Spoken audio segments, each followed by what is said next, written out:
നമസ്കാരം. ഇത് വയനാട് മുക്കം ഫാൻസുകാരുടെ വകയുള്ള ഫ്ലക്സുകളാണ് കാണുന്നത്.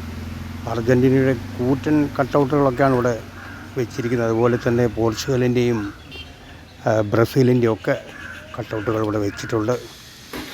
വലിയ രീതിയിലാണ് ഇവിടെ മുക്കം ഫാൻസ്, ഈ അർജൻറ്റീന ഫാൻസ്, അതുപോലെ തന്നെ പോർച്ചുഗൽ ഫാൻസ്, ബ്രസീൽ ഫാൻസൊക്കെ റോട്ടിൽ കൂറ്റൻ ഫ്ലക്സുകളൊക്കെ വെച്ചിരിക്കുന്നതിൻ്റെ ദൃശ്യങ്ങളൊക്കെയാണ് കണ്ടുകൊണ്ടിരിക്കുന്നത്. കണ്ടല്ലോ, അർജൻറ്റീനയുടെ എല്ലാ കളിക്കാരുടെയും പ്രത്യേകം കട്ടൗട്ടുകളുണ്ട്. ഇത് ബ്രസീലിൻ്റെ കട്ടൗട്ടാണ്. നെയ്മറിൻ്റെ വലിയ പ്രതീക്ഷയാണ് ഇവിടെ ബ്രസീലിൻ്റെ ഫാൻസുകാർ പറയുന്നത് ഇത്തവണ ബ്രസീൽ എടുക്കും. അതുപോലെ അർജൻറ്റീന ഫാൻസുകാർ പറയുന്നത് ഇത്തവണ അർജൻറ്റീന എടുക്കും. പക്ഷേ ഇവർക്ക് ആർക്കും വിട്ടുകൊടുക്കില്ല. ഇത്തവണ പോർച്ചുഗലിൻ്റെ റൊണാൾഡോ ഈ കപ്പ് തൂക്കിയിരിക്കുമെന്നാണ്, ഈ പറങ്കിപ്പട തൂക്കിയിരിക്കുമെന്നാണ് അവരുടെ ഫാൻസുകാർ പറയുന്നത്. എന്തായാലും 3 ഫാൻസുകാരുടെ നല്ല കട്ടൗട്ടുകളൊക്കെ ഈ വയനാട് മുക്കം പള്ളിക്ക് മുമ്പൊക്കെ ആയിട്ട് റോട്ടിൽ സ്ഥാപിച്ചിരിക്കുന്നതിൻ്റെ ദൃശ്യമാണ്.